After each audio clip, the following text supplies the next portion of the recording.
Luis Eladio, muy buenas noches. Buenas noches, Jefferson. Me complace muchísimo saludarlo. Un gusto después de tanto tiempo de estarlo esperando y de haber pedido tantas veces por su libertad, tenerlo aquí en la noche de RCN. Pues para mí es el gusto poder compartir hoy, ya en libertad, esta primera entrevista para la televisión colombiana y fundamentalmente en el programa de la noche que fue siempre tan diferente con mi familia y en general con el tema del secuestro y ayudó en mucho a sensibilizar a la opinión pública colombiana. Luis Eladio, pues habrá muchas preguntas que tenemos pues para hacerle, pero digamos que una de las más básicas es qué hizo en el momento en el que usted es libre, en el momento en el que tiene el primer hálito de libertad, el primer respiro de libertad. ¿Qué fue lo primero que hizo? ¿Qué esperaba? ¿Tenía un antojo? ¿Tenía un gusto? ¿Esperaba hacer algo? ¿Cómo había pensado ese momento? Hay tantas noches que soñaba uno con ese momento que cuando llegó no me acordé de nada de lo que había pensado. Soñé con comidas, con el encuentro, con los abrazos, con los besos. Yo hoy en día, en este momento, no me acuerdo qué fue lo que hice.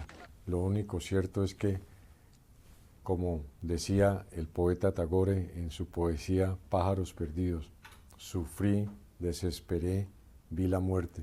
Qué contento estoy en este mundo tan hermoso. ¿Qué fue lo que más anheló en cautiverio, aparte de la libertad? Y que no podía tenerlo allí. El tema de comida de alguna manera influía. Influía porque era una situación que la vivíamos diariamente y pensábamos y soñábamos con una hamburguesa o soñábamos con un arroz chino o con cualquier plato para salirnos de la rutina diaria de la dieta fariana que 365 días al año durante 6 años y 8 meses comiendo casi que lo mismo, yo creo que te pone a pensar en otros platos que de alguna manera Por supuesto. son mucho más agradables. 6 años y 8 meses. Todo este tiempo, ¿cuáles son los privilegios? La parte, digamos, que no fue tan dura de este secuestro. Un secuestro siempre va a ser entendido como una tragedia. Pero, digamos, ¿hubo algún momento de alegría en estos 6 años y 8 meses? ¿Hubo en algún momento que usted accedió a algún tipo de privilegio estando privado de la libertad? Ah, no, por el contrario, yo creo que fui de los más castigados en el secuestro. Yo no sé, tenía como que palito para caerle mal a, a los guerrilleros. Y la verdad que en muchos pasajes de mi secuestro se ensañaron conmigo de una forma que ya rayaba en lo absurdo. Casos, por ejemplo. Ah, no, encadenado 4 años a un árbol o a un compañero en donde no tenía ninguna posibilidad de movilidad diferente a la que me daba la cadena, o el caminar durante varios meses, o no caminar, estar descalzo sin tener la opción de botas, o estar encerrado en alambres de púa, en campamentos, o tener unas condiciones diferentes en comida por orden del guerrillero comandante de turno que decía que había que servirle o lo peor o poco a él y obligaba a los señores guerrilleros que nos servían la alimentación de esa manera, solo para ponerte unos ejemplos que todavía no he podido. Luis Eladio? Porque ¿No seguía tuve alguna siempre instrucción? una posición contestataria, yo no podía ser ni claudicante ni rodillón frente a ciertas actitudes de la guerrilla. Protestaba por lo que consideraba que tenía que protestar, por el respeto a la dignidad, que era lo mínimo que podíamos nosotros exigir, a que no se nos diese un trato humillante, que a pesar de que lo sentíamos, pero por lo menos no se nos expresase en una forma permanente, ¿no? La mayoría de este tiempo de secuestro, ¿con quién estuvo? Bueno, con Ingrid estuve tal vez 4 años largos, casi 5 años de secuestro con ella. Yo creo que fue con la persona que más pude estar, porque con todos los demás fue por momentos, ¿no? Inicialmente yo estuve 2 años solo, muy cerca de la frontera con el Ecuador, al sur del departamento de Nariño, entre el departamento de Nariño y Putumayo. Posteriormente me trasladaron y me unieron con Ingrid y con Clara Rojas. Y luego a los 3 nos unieron con el grupo de políticos Jorge Eduardo Hechen, con Gloria Polanco, con Consuelo González de Perdomo, con Orlando Beltrán, grupo al que se sumaron los 3 norteamericanos, Keith Stenser, Mar González y Tom House.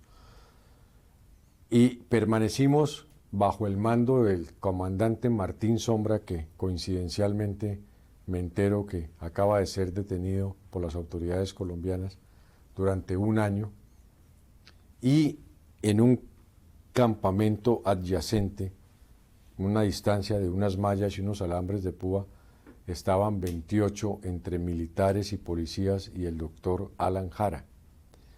Entonces con ellos o nos veíamos a través de la malla, y en una marcha, después de ese año de convivencia, pudimos conocernos personalmente en el intermedio de las caminadas, y compartimos con todos ellos de alguna manera un saludo.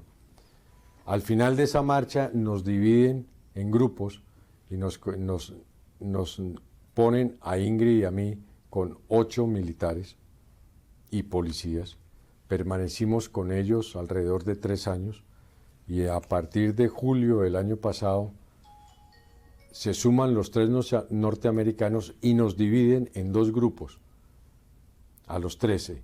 A los 13 no, a los 12, porque en ese momento ya John Fran Pinchado se había escapado y había logrado su libertad. Y entonces habíamos quedado 12 y nos dividen en 2 grupos. A Ingrid con 5 entre militares y policías, y a mí con los 3 norteamericanos y con 2 miembros del Ejército Nacional. Esa relación con Ingrid, pues la opinión pública colombiana percibe que fue una relación muy cercana. Prácticamente ustedes eran como 2 aliados en medio del secuestro. Ah, pero por supuesto, éramos 2 hermanos, 2 compañeros, como ella dice, 2 escuderos que nos ayudábamos y nos cuidábamos el uno al otro, porque muchas veces encontramos un clima de hostilidad, no solamente por la guerrilla, sino por algunos de esos compañeros que tuvimos en esos procesos de integración de grupos en donde permanecíamos por algún tiempo. Luis Eladio, ¿por qué no nos relata la parte, esa experiencia que tuvieron usted y Ingrid? Tenemos entendido que hubo un momento en el que se intentaron fugar. No, nos fugamos. ¿Y qué sucedió? ¿Qué pasó? Bueno, pues en unas condiciones muy difíciles tomamos la determinación que un día cualquiera teníamos que hacerlo. Se precipitó ese día porque si no lo hacíamos, al otro día ya iban a poner alambres de púa. Pero por supuesto nos cogió un poco de sorpresa y no teníamos almacenados cierto tipo de alimentos o haber guardado algunas cositas mínimas que nos hubiesen podido permitir una mayor permanencia por fuera. Sin embargo, tomamos la determinación, y una noche del 20 de julio del año 2005, a la 1 o 2 de la mañana, no recuerdo exactamente, aprovechando una lluvia, logramos salir del campamento y nos pasamos un rebalse, que es una porción de agua que invade la tierra, y luego pasamos hacia el río y tomamos río abajo pensando en la posibilidad de que este nos conduciría al Brasil, pero fundamentalmente a la libertad. Y empezamos a nadar durante 2 o 2 horas y media.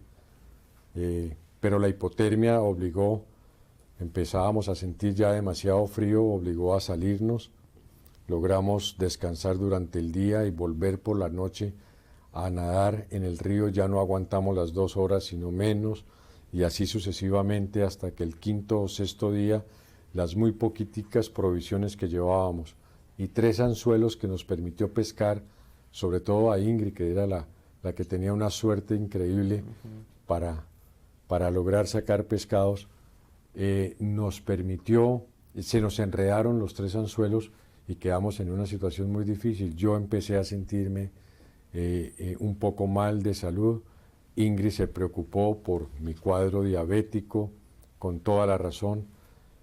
Y la verdad debo confesar que fui un poco inferior a esa tenacidad de Ingrid de persistir en que podíamos lograrlo, y al final tomamos la determinación y nos entregamos nuevamente a la guerrilla, y desde ese momento empezamos a sufrir una represión tremenda, encadenados a un árbol las 24 horas, sin las botas para poder caminar en los campamentos, en fin, ya una serie de circunstancias supremamente dolorosas que quisiéramos de alguna manera borrar de nuestra mente. Los comandantes de turno les prohibían a los guerrilleros que me dirigiesen la palabra y que terminé casi que hablando con los árboles.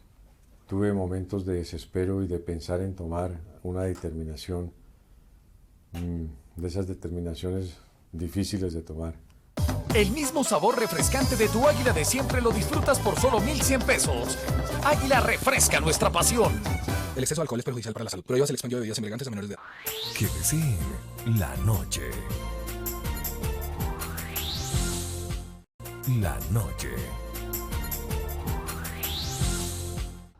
Y seguimos en esta entrevista que concedió a la 1:30 de la mañana Luis Eladio Pérez al periodista de la noche Jefferson Beltrán en el piso 18 del Hotel Meliá. Nos cuenta sobre el cinturón que Ingrid tejió y que le trae a sus hijos. Describe las caras tristes y lánguidas de quienes les decían adiós mientras los elegidos iniciaban el camino a la libertad.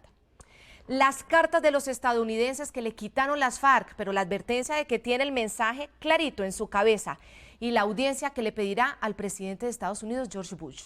El sentimiento de abandono de los norteamericanos y el olvido en el que no quieren caer, el susto porque creyó que los helicópteros de la Cruz Roja se iban a perder. ¿Por qué no hablaron por teléfono con el presidente Chávez? Y la nietita. Aquí está. Momentos difíciles, por ejemplo, cuando nos enteramos de la muerte de los 11 compañeros diputados, cuando me enteré solo allá de la muerte de Guillermo Gaviria, del exministro Echeverri, de los militares que lo acompañaban. La muerte de Consuelo Araujo también me impactó mucho. Y obviamente ya en los últimos días la actitud del presidente Uribe en relación al presidente Chávez y la ruptura de la presencia del presidente Chávez en el eventual intermediación para lograr con las FARC llegar a un acuerdo humanitario. Ese fue un golpe supremamente duro para todos, porque era la única luz de esperanza que realmente veíamos en ese momento y que de hecho se ha plasmado no solamente con la libertad nuestra, sino con la de Clara, Consuelo, lo que ha permitido a 6 colombianos volver a reintegrarse al seno de la sociedad colombiana. ¿Cómo define usted o cómo califica usted la posición que ha tomado el gobierno, específicamente, bueno, el presidente Álvaro Uribe Vélez, que es el que, digamos, está circunscrito al periodo en el cual usted estuvo secuestrado? ¿Cómo califica usted la posición que ha tomado el Estado frente al tema del secuestro en Colombia? ¿La entiende de alguna manera? No, no la he podido comprender y he hecho un inmenso esfuerzo por entenderla, porque lo que me preocupa es que para unos temas se juega con una doble moral. La guerrilla de las FARC pueden aparecer con un estatus político cuando se trata de liberar al señor Granda o a un grupo de guerrilleros bajo los delitos de sedición, rebelión y asonada, considerados por nuestra Constitución como delitos políticos, y para otros efectos la guerrilla es un grupo terrorista.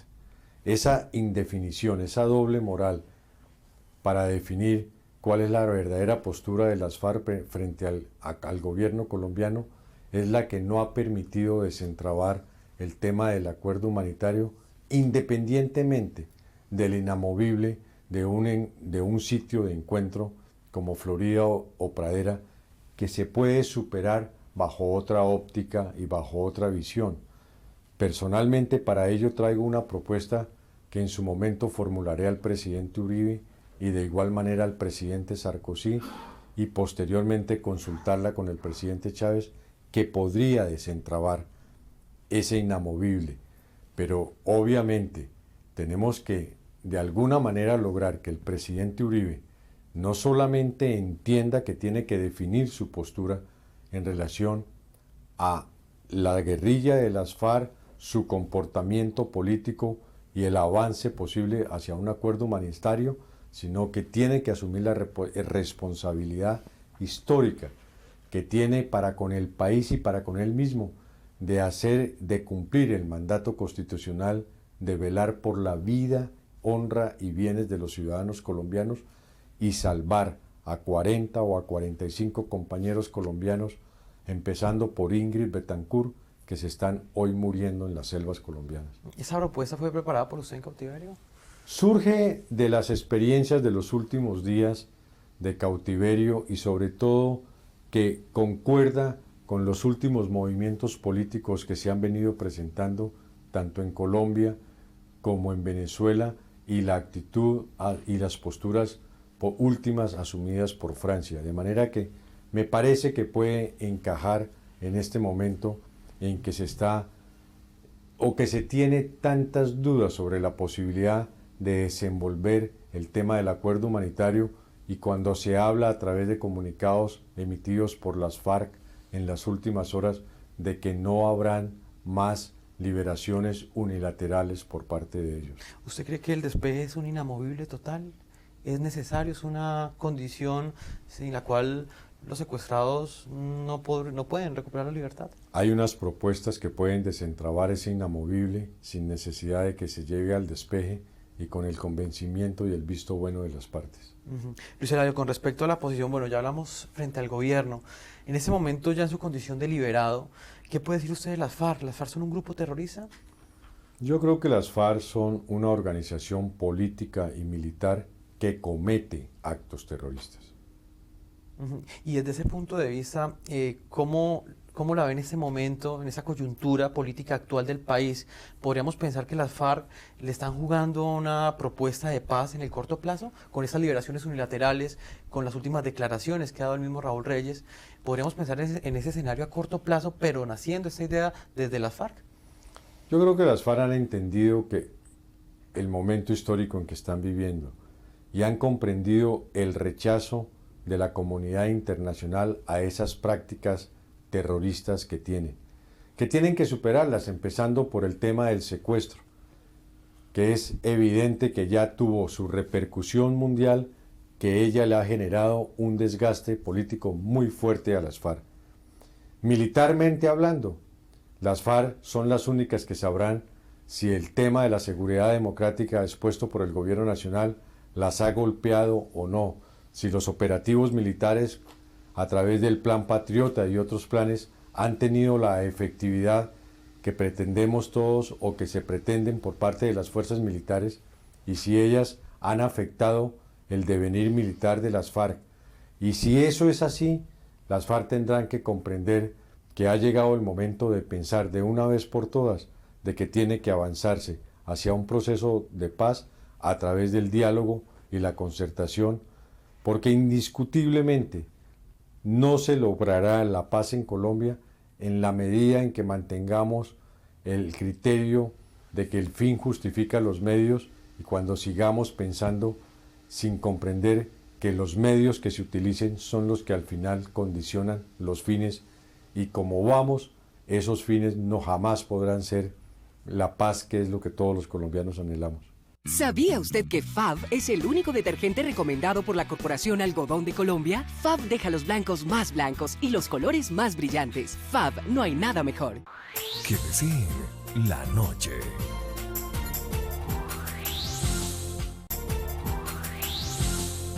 Luis Eladio Pérez finaliza su entrevista a Jefferson Beltrán, jefe de redacción de La Noche, con un conmovedor relato de su camino hacia la libertad y las lágrimas que derramó cuando pudo abrazar a su nieta. ¿Qué recuerda esa despedida, de cuando se despide del primer grupo? ¿Qué le decían? En ese momento, tengo entendido, estaba con Ingrid Betancourt, del primer grupo del que es desplazado para ser liberado. ¿Qué le dicen ellos? ¿Se quedan ellos en cautiverio? ¿Usted regresa a la libertad? No, yo pude verme con Ingrid un par de minutos, 4 o 5 minutos, alcanzamos a despedirnos. Con una tristeza inmensa, ella quedaba en unas condiciones o quedó muy, muy complicadas físicas y anímicamente. En fin, 2, 3 palabras para manifestárselo a su señora madre, a la demás familia. Se quita el cinturón que ella había tejido durante mucho tiempo y que usaba en forma permanente para que yo pudiese traérselo a su hija, a Melanie. y algunas cositas para su hijo, para la mamá, pero fue muy rápido, muy triste, una despedida supremamente triste. Y bueno, con los compañeros ya de igual manera, ellos alegres porque yo me venía, pero yo en el fondo miraba la tristeza que ellos quedaban allá en la selva, y eso me generó y me sigue generando unos sentimientos encontrados. Siento la felicidad de haberme reencontrado con mi familia, de haber vuelto a vivir, pero siento ese inmenso pesar que ellos quedaron pudriéndose en las selvas colombianas. ¿Cómo recibieron los 3 norteamericanos la condena de Simón Trinidad en los Estados Unidos? Un golpe muy fuerte, porque siempre se pensó que había una posibilidad de negociación. La Fiscalía de los Estados Unidos manifestó esas posibilidades o las dejaba entrever por el aplazamiento, creo que en 2 o 3 oportunidades, al pronunciamiento de la condena a Simón Trinidad. Y naturalmente, cuando se habla de 60 años, pues automáticamente los 3 compañeros norteamericanos pensaron o piensan que esa puede ser inclusive la misma actitud que puede asumir la guerrilla de las FARC frente a ellos. Pero me ilusiona y espero que a ellos también un poco las palabras que le escuché hace algunos cortos días al señor embajador de los Estados Unidos, donde manifestó que el gobierno norteamericano estaba dispuesto a revisar el tema de la condena de Simón Trinidad sobre la base, naturalmente, de llegar a un acuerdo que permitiese la liberación de Kit, de Mark y de Tom.